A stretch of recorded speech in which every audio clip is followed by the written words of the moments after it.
कभी सोचा है एक छोटी सी कंट्री मिडिल ईस्ट में इतनी बड़ी दुनिया के पॉलिटिक्स को कैसे कंट्रोल करती है? इजराइल और ईरान के बीच की लड़ाई सिर्फ मिसाइल्स की नहीं है, ये एक इनविजिबल चेस गेम है जिसमें यूएस का हाथ वो इनविजिबल किंग है और इजराइल कभी कभी वो भी किंग लगता है। Story of Israel versus Iran. इस कहानी की शुरुआत 1979 से होती है जब ईरान में इस्लामिक रेवोल्यूशन हुआ और शाह को हटा दिया गया। तब से ईरान इजराइल का दुश्मन बन गया है। ईरान के लिए इजराइल एक इलीगल ज़ायनिस्ट रजीम है और इजराइल के लिए ईरान एक एक्सिस्टेंशियल थ्रेट।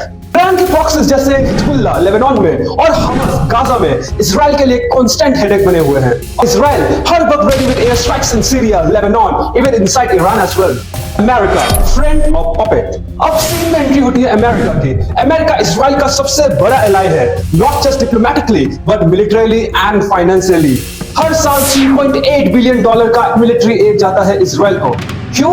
इजराइल लॉबी का इन्फ्लुएंस इतना स्ट्रॉन्ग है वॉशिंगटन की फॉरेन पॉलिसीज का कंपास ही जेरूसलम की तरफ घूम जाता है। The lobby diplomacy game. AIPAC, American Israel public affairs committee, एक लॉबिंग ग्रुप है जो यूएस कांग्रेस में इजरायली इंटरेस्ट के लिए एग्रेसिवली काम करती है। पॉलिटिशियंस जिनको इलेक्शन जीतने हैं उनको इजराइल के फेवर में बोलना पड़ता है। बाइडेन हो या ट्रम्प, सबके सब जेरूसलम जाके वॉल के सामने फोटो खिंचवाते हैं। क्रिटिसाइज करो तो लेवल लग जाता है antisemitic. The war like tension today.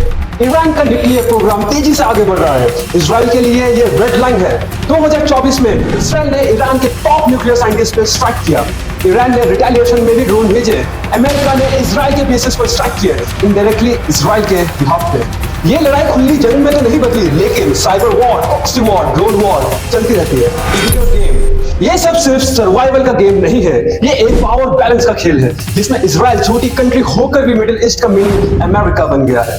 और अमेरिका फ्रीडम और डेमोक्रेसी के नाम पर वो करता है जो इजराइल चाहता है, क्योंकि लॉबी का प्रेशर है, ऑयल का गेम है और आर्म इंडस्ट्री का प्रॉफिट भी। कभी सच सिर्फ न्यूज में नहीं मिलता, उसे लॉबी के कॉरिडोर में और क्लोज डोर मीटिंग में लिखा जाता है।